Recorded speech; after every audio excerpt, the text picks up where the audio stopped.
Hi, I'm Phelan. And last month, my sister poured boiling tea into my lap because I wouldn't pay for her vacation to Greece. But that wasn't the part that broke me. What hurt worse was realizing she'd already booked the trip weeks under my name, using a credit card I never knew existed. And no one in my family said a word. Not when she drained my savings. Not when she forged my signature. They just smiled, passed the salt, and called it sisterly tension. So why did I end up sitting in a courtroom, holding a binder instead of an apology? And how did something as small as a teacup unravel everything? The table looked the same, but I didn't belong to it anymore. I had folded the napkins just like I used to, made the coffee stronger than usual. Rowena said it reminded her of Dadand, arranged the salad with that same garnishing trick Isolde always praised. But as I looked across the yard, watching my sister bask in the laughter of our extended family, I realized something had shifted. No one noticed the hands that prepared everything. They were all too busy admiring the one with the perfect smile. Rowena's 70th birthday was meant to be a peaceful gathering. Backyard, homemade desserts, light music. My job was to keep things calm. It always had been.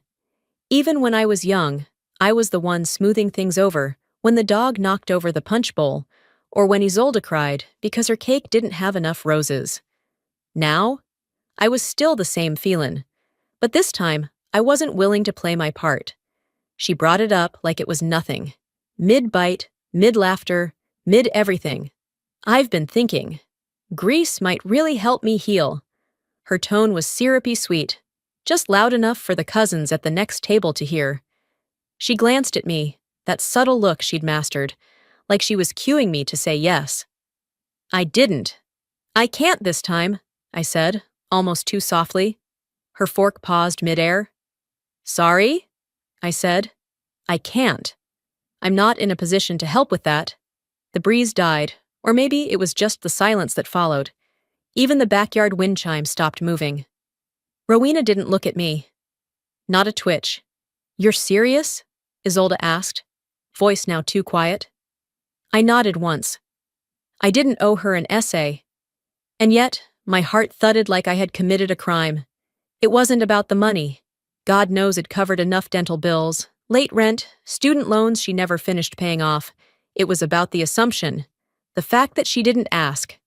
She announced, like she'd done 100 times before, always with that tone, always with that public stage, just enough audience to make me the villain if I said no. After the plates were cleared and the desserts devoured, I found myself in the kitchen alone. I didn't want to be, but apparently, I was the only one still on cleanup duty. She walked in without knocking. That's how you know someone still thinks they own you. You embarrassed me in front of everyone, she snapped, closing the fridge harder than necessary. I didn't mean to. I started, then caught myself. No, I did mean to. I said what I needed to say. You could have said it later, privately. I could have, but you didn't ask me privately, did you? There it was. The moment where everything flipped. For once, I wasn't folding, and she didn't know what to do with that. You've changed, she muttered. I wiped my hands with a towel and didn't answer, because maybe I had. That night, back in my apartment, I tried to distract myself with emails, anything. But my inbox had other plans. A reservation confirmation, forwarded from an account I didn't recognize at first. I sold a side email. A trip booked 2 months ago. Luxury resort in Santorini. Spa appointments, flights, all prepaid. Under her name. But the billing details? Mine. There wasn't a request. There had never been one. Just an assumption. She'd made the decision, and I was just supposed to catch up. And when I didn't, she turned the crowd against me, like she always had, softly, subtly, smiling. I closed my laptop without finishing the email, walked over to my file drawer and pulled it open. Inside, bank statements, receipts, and a small USB I hadn't touched in years. It wasn't rage that settled in my chest. It was clarity. I was never her sister. I was her funding model, not anymore. I didn't have a destination in mind when I pulled away from her driveway that day. I just needed to feel motion, some evidence that I was still in control of something, even if it was just the car beneath me. After looping around the same 3 blocks twice, I let the wheel decide for me. My turn signal clicked without conviction, and somehow I ended up back at my apartment. Quiet, unseen. A few days later, I got the text from Rowena. Brunch on Sunday? Just a little get-together. It's time we all moved on. I stared at it longer than I should have. Not a word about what had happened. No mention of the tension or the awkward silence that wrapped around the birthday table like plastic wrap over leftovers. Just brunch. Still, I said yes.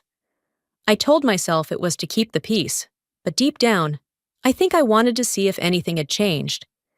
Maybe someone would say what I couldn't. Maybe someone else saw it too. Sunday came fast. The sun was trying its best to shine through a low ceiling of Oregon clouds.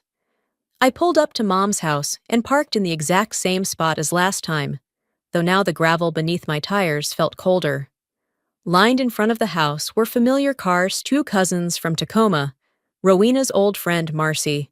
Not enough people for a distraction, just enough for an audience.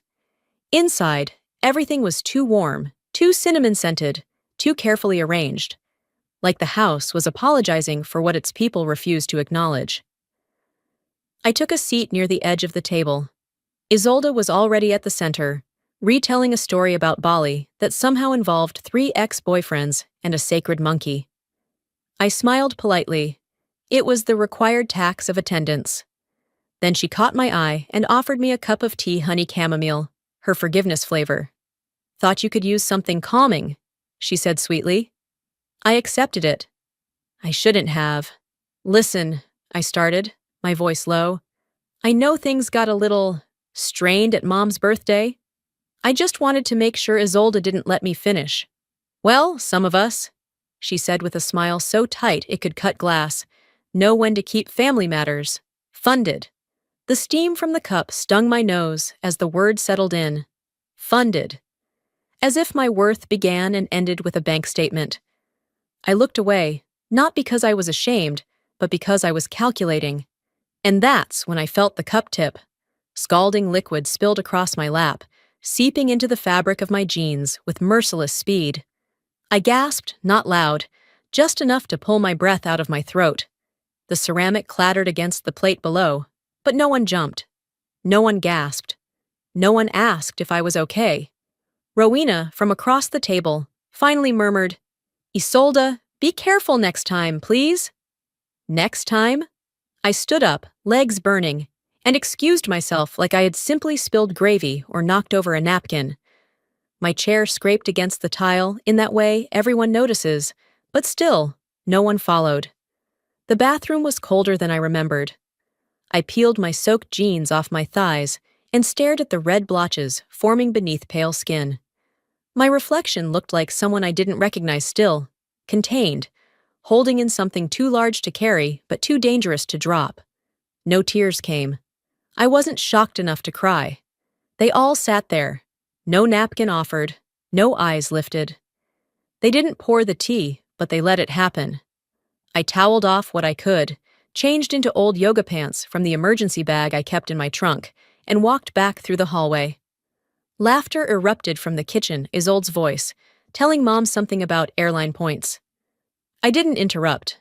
I gathered my coat and purse quietly, said a soft goodbye that no one heard, and let the front door shut behind me with its usual creak. The wind outside wasn't cold, but the wet fabric sticking to my skin made everything feel like winter. I walked to my car with measured steps, holding myself as if I might fall apart otherwise.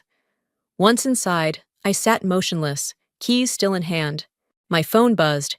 It was a calendar alert I hadn't seen in years. Dentist appointment for Isolde, paid by you. I laughed, one short, bitter breath through my nose. That burn wasn't the worst part. It was realizing I paid for it. It wasn't rage that settled in my chest that day. It was clarity. Cold, sobering, sharp as glass. I was never her sister. I was her funding model, her fallback, her plan B, not anymore. After that brunch, After the insult and the burn literal and emotional, I didn't storm out of the house in a blaze of fury like someone in a movie. No, I moved through the next few days like I was walking underwater. The world kept moving, but something inside me had stilled. I was brushing against invisible walls, things I hadn't named yet, but had always been there. 3 days passed. Then, on a quiet Wednesday afternoon, I texted my mom and said I'd be stopping by to grab a few old college books. It was a thin excuse, but it worked. Something casual, familiar, believable enough not to raise any alarms. She didn't ask questions, just waved me in like always, still wrapped in that fuzzy throw blanket she kept on the couch, her eyes glazed over by a home renovation show rerun, the kind where everything gets knocked down and rebuilt prettier, shinier. Isolde wasn't home. I hadn't asked, but I had hoped. I made my way down the narrow hallway to my old room, the one they still called yours when they needed something, but that had quietly become a storage closet with better wallpaper. The door creaked the same way it always had, a sound that used to mean comfort. Now it just sounded tired. The scent hit me first, lavender and thyme. Faint, like a memory. Everything was still there, the peeling floral wallpaper I used to hate, a shelf of knickknacks that hadn't meant anything in years, and a dusty science fair trophy I barely remembered earning. A bulletin board still hung above the desk, empty save for a few faded pushpins. No photos, no notes, no evidence I'd ever lived a life in that room beyond what they chose to leave behind. I crouched to look beneath the bed. There was a bin labeled "Photos What I Had Come For," or at least what it said I was coming for. But then something else caught my eye. Another box. No label, just dust and weight. I hesitated, then pulled it out slowly. The lid resisted. I lifted it anyway.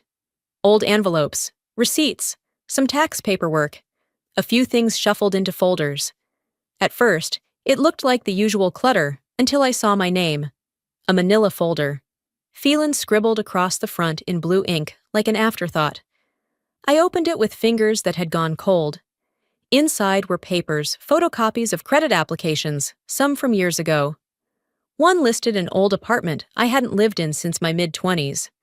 Another had my social security number, but it wasn't written in my handwriting. My stomach turned. Then came the email printouts, application confirmations, payment plans, a customer service response from a furniture store I'd never been to. The IP address didn't match mine. I didn't even recognize the login details. Page after page, my name-me identity used like a discount card. Over and over, dozens of purchases, dozens of lies. And suddenly, I knew. This wasn't a slip-up. This wasn't a one-time emergency or a desperate mistake made in a crisis. This was infrastructure, a system, and I'd been the foundation. Beneath the folder, tucked between a stack of receipts, was a photo. Me and Isolde, standing outside my beat-up Camry. I recognized the moment before I remembered it. She'd just finalized her second divorce. Her credit was shot. She'd cried on my couch for hours that night, saying she couldn't sleep from the anxiety. I sold my car that week, took the bus, walked in the rain, told myself it was temporary. That's what sisters did. She'd hugged me with tears in her eyes and whispered, "I'll pay you back with more than money, I promise." What came after wasn't payback. It was more asks, more guilt, more silence. And now, here was the proof. I sat down on the edge of the twin bed. The springs groaned beneath me, like they had the night I sobbed into this same mattress after my first breakup, thinking the world had ended. But this grief was older. It had been waiting. She hadn't made a mistake. She had made a strategy, one that only worked if I stayed confused, or loyal, or ashamed. But I wasn't any of those things anymore. I pulled out my phone and began taking photos, one document at a time. No flash, no filters, just evidence. When I finished, I put everything back exactly as I found it. Folder, lid, box. The dust would settle again, like nothing had changed. But everything had. As I walked back down the hallway, my heart thudded low and steady. In the living room, Mom was sipping tea, half listening to a couple argue about tile samples on TV. "Oh, before you go," she said, not looking up, "tell Isolde thanks again for fixing that credit mix-up last year. She really saved the day." I stopped, just for a second. My fingers tightened around my phone. My mouth opened, closed. Then I nodded once. Quiet. Distant. Outside, the sun had begun to slip behind the neighbor's roofline, throwing long, lean shadows across the sidewalk. The kind of shadows that only stretch when something is setting.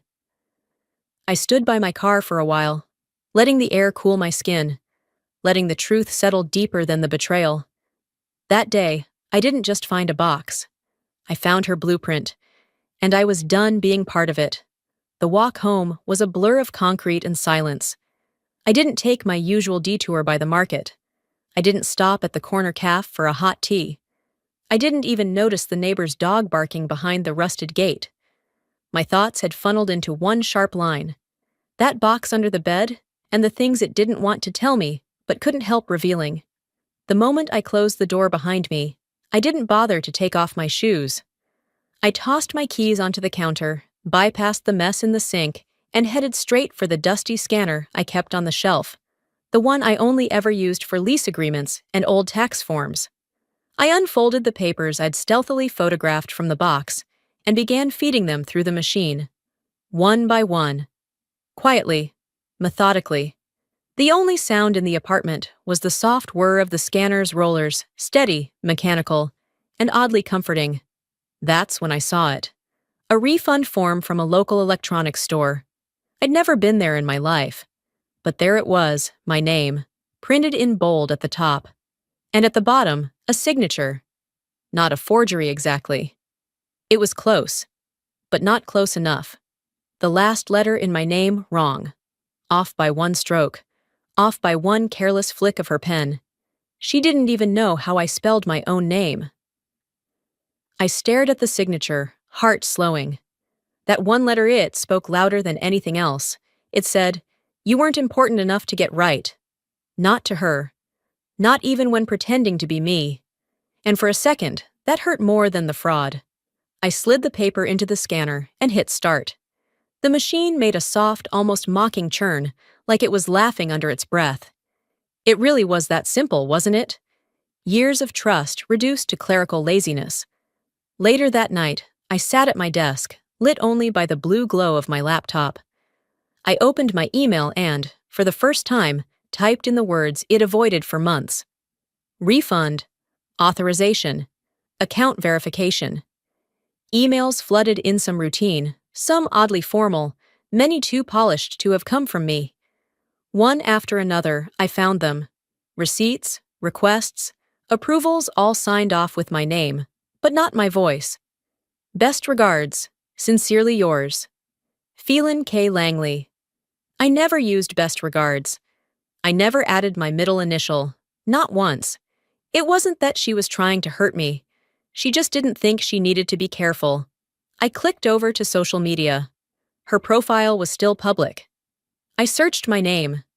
Nothing. No tagged photos, no birthday posts, no memories, no mentions. Not even the cheerful comment from 2 years ago. Couldn't survive without my sister, erased, like I never existed. She hadn't just blocked me. She'd rewritten the story without me.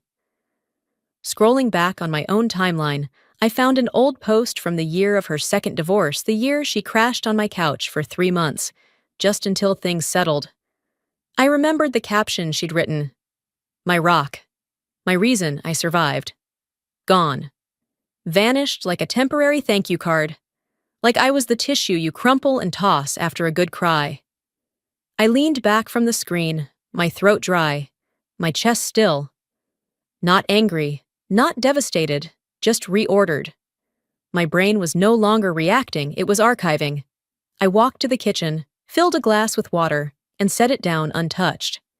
I retrieved the printed refund form from the scanner tray and slid it into a clean folder I labeled in block letters, for legal review. I didn't know yet what I was building, but I knew I had to build it outside of my own memory. This wasn't about confrontation. It was about documentation. I was done yelling into the wind. I wanted a paper trail, one she couldn't delete or reword. As I returned to my desk, my laptop screen dimmed. I closed it softly and let the darkness settle around me. The quiet wasn't lonely, it was deliberate. I was no longer trying to be heard. I was preparing to be believed. Then I remembered Thora. She worked part-time at the local credit union. Kind, detail-oriented, the type of person who remembered everyone's birthday and once helped me straighten out a card fraud situation when my debit number was skimmed. I messaged her, "Hey, could use your eyes on something weird if you have a sec." 10 minutes later, the screen lit up. Video request. Thora's face appeared freckles, glasses slightly crooked, a wall of ivy spilling over her porch in the background. "You look like you just saw a ghost," she said. "Close," I replied. "A ghost with my handwriting." Her brow furrowed. "You mean that thing from last year?" I didn't want to jump the gun, but now... She reached off-screen and returned holding a folder. Yellow, labeled, worn. "I kept a copy," she said. "Didn't sit right. I figured just in case." She turned the camera, and there it was. A form submitted under my name. Same handwriting, same clumsy initials, same signature slip-up. I closed my eyes for a second, breath steady. Some debts don't get paid in money, they get paid in evidence, and I had just collected my first receipt. That same sentence kept looping in my head as I parked outside my mother's house. Pattern confirmed. Not just a gut feeling, any more proof. Tangible, layered, cold. I stared at the worn siding of the house, clutching the old storage box in the passenger seat like armor, half filled with random paperbacks and cookbooks I didn't want back, the other half just space. I needed an excuse to walk through that door, to sit across from her without storming in like a daughter on fire. When Rowena opened the door, her smile was soft, too soft. That kind of rehearsed gentleness people put on when they know what's coming, but want to pretend they don't. "Isolde's out running errands," she said like it was the news I came hoping to hear. It wasn't. But I nodded anyway. The house smelled like overripe bananas and something sterile lavender floor cleaner, maybe lemon. Comfort and concealment, under one roof. Every creak of the floorboard brought up a memory I didn't ask for. But I followed her to the kitchen anyway. We sat across from each other, not talking. There were teacups between us, untouched. "I wasn't here for tea." "I saw a new picture on your fridge," I said, keeping my tone flat. "Oh, that?" Rowena's voice went up a notch. "Marcy brought it over. From the reunion last year." Last year. The reunion I wasn't invited to. I remembered the photo. It used to have me in it smiling, caught mid-laugh. The new version on her fridge didn't. I'd been cropped out so cleanly, you'd think I never stood there. "A lot can be edited out these days," I murmured. Rowena offered a small, fragile smile, but didn't comment. I leaned back, fingers curled around the ceramic cup, still untouched. "I found some things," I said after a beat. "A few things, actually. Refund forms, open accounts, emails in my name." She sipped her tea finnily, like she'd been waiting for a cue she wasn't sure would come. "She's just been stressed, Phelan. You know how she gets. When money's tight and she feels overlooked." She used my name, Mom. Not just once, multiple times. Opened refund claims, submitted online forms using my credentials, deleted me from family photos online, even changed our settings so I'm not tagged in anything. Rowena's expression tightened, but she kept her voice calm. Controlled. "She didn't mean to hurt you." "She knew," I said clearly. "She chose." That landed. Her eyes didn't dart away this time. She just looked still, as if the words had weight, but she wasn't sure how to carry them. I didn't wait for a defense. I'm not going to let it happen again. If it does, I'll take action. Real action. Legal. Rowena's cup paused halfway to her mouth. When she set it down, her voice lowered. "You wouldn't do that to your sister." I met her gaze. "I didn't." She did. That was the first time we really looked at each other, no filter, no polite script, just truth. The silence that followed wasn't agreement, but it wasn't denial either. It just hung there, thick as molasses. I stood. She didn't ask me to stay. Maybe she understood something new now, maybe not. But before I reached the front door, she called after me. Would you mind grabbing the old thank you cards from the desk? I was going to sort through them tonight. I turned, nodded once, and walked into the front study. Her desk was organized, as always, top drawers labeled, bottom drawers stuffed with older things she couldn't throw away. I pulled the bottom one open. There they were, a thick stack of blank thank you cards. I was about to grab them all when something caught my eye. A card already addressed. To whoever helped me through the last 3 years. It was signed, simply, Isolde. Inside the envelope were multiple identical copies, same message, but with different names penciled lightly at the bottom, like placeholders. Phelan, Mom, Alex, if he helps again. She didn't write me a thank you. She wrote a template. Every kind gesture she'd extended to me in the past few years, every seemingly heartfelt note or posted quote flashed through my mind. They were scripts, placeholders, words for whoever happened to be useful. Even gratitude was a calculation. I took a photo with my phone, slipped the card back like nothing happened. Closed the drawer. When I returned to the kitchen, I handed her the stack without a word. She didn't ask what took so long. Maybe she didn't want to know. Maybe she already did. That night, in my apartment, I opened my laptop and created a new folder on my desktop, Isolde Case Building Phase. I dragged in the scanned refund forms, the photo of the thank you card, the bank screenshots Thora had sent me last week. Evidence, all of it. I created a subfolder, Manipulation Evidence. My fingers hovered over the keyboard. Then, without hesitation, I typed, Pattern confirmed. And for the first time in weeks, I felt steady. Some truths don't yell. They're filed in folders. There's a kind of silence that doesn't mean peace, it means precision. That was the silence in my apartment that night, as I finished organizing the last of the documents I'd pulled from Rowena's drawer. Manila folders lined my desk like a timeline of things no one ever wanted to speak out loud. But paper never lies. The ding of my phone broke the silence. An email. Bank fraud alert. I expected something small, maybe a flagged login attempt, maybe a phishing warning. But as soon as I saw the subject line, unusual activity, on account ending in 779, my stomach tightened. The card it referenced had my name, my old address, even my old office phone. But I didn't remember applying for it. Not ever. Curious but calm, I clicked the activity log. Within seconds, I wasn't calm anymore. Over the past 2 years, the card had funded shopping sprees at high-end boutiques in Seattle, a $3,200 wellness retreat in Arizona, and a spa weekend in Sedona that included something called a sound bath immersion. Each charge was marked verified. Each location, it'd never set foot in, but I knew exactly who had.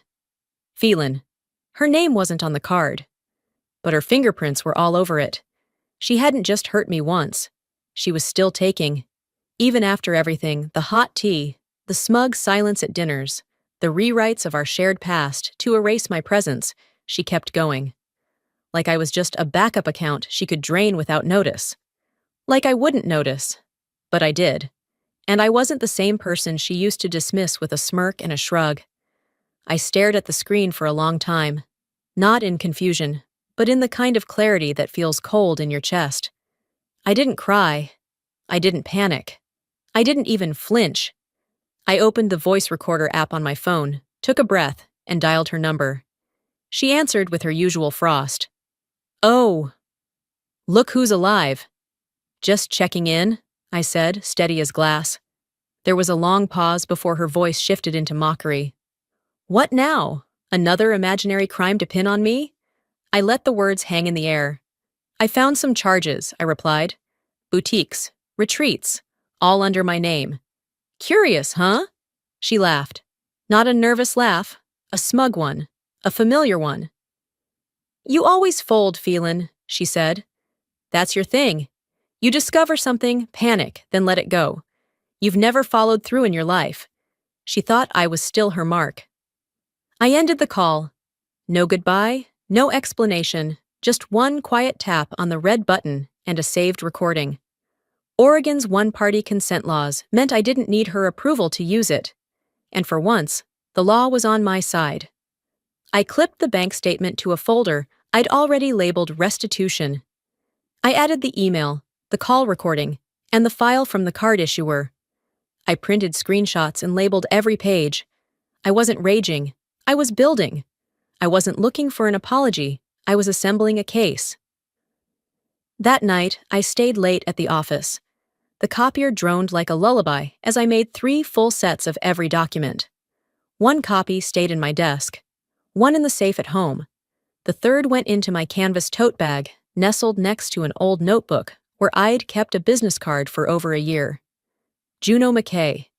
She had spoken at a retirement seminar I helped organize.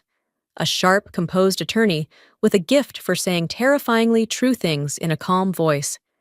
I remembered her words clear as day. Documentation beats drama. Every time. I found her card still tucked between the pages of that old notebook, called the number, and to my surprise, she picked up herself.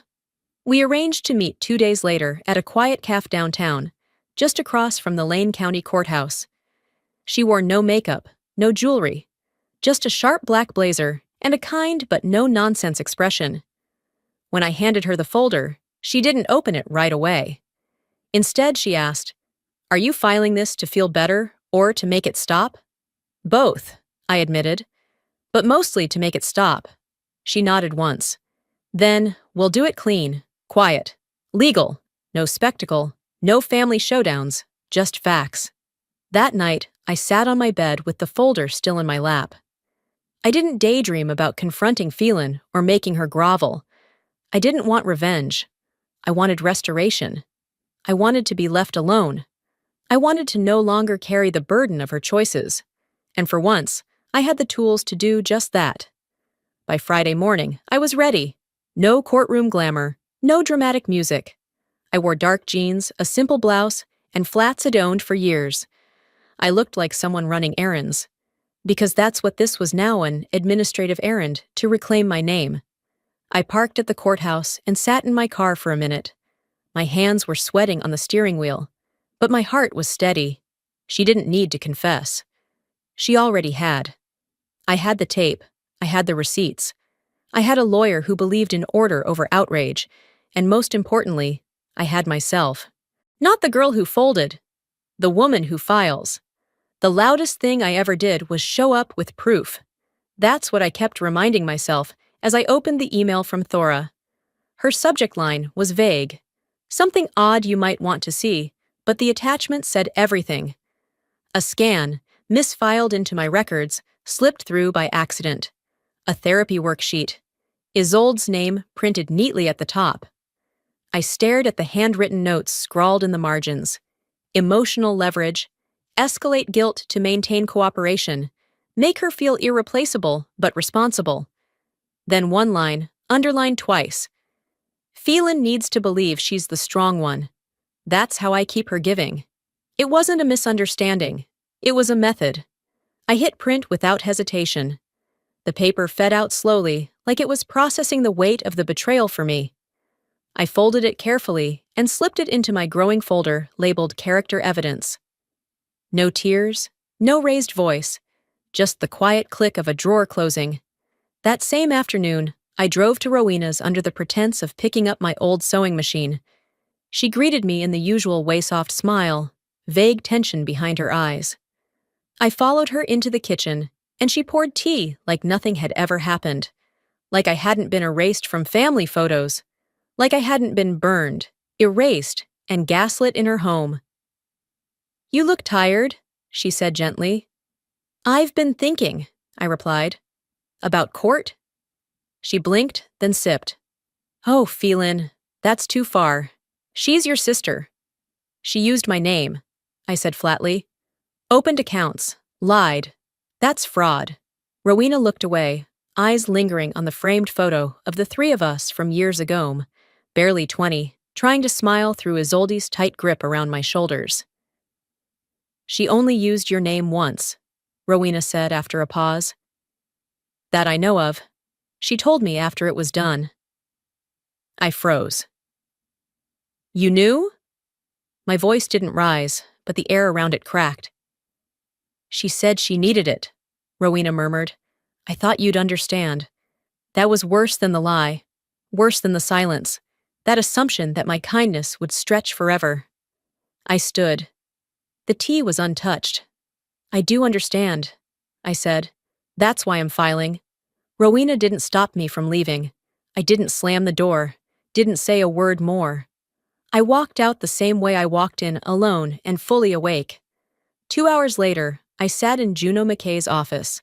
The folder lay open on her desk. She skimmed through each document slowly, eyebrows narrowing just slightly at the therapy note.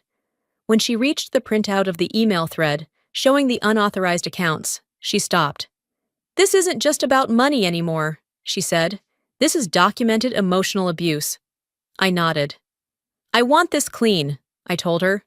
Not theatrical. Just done. You've done your part, Juno replied. Now let the process handle the rest.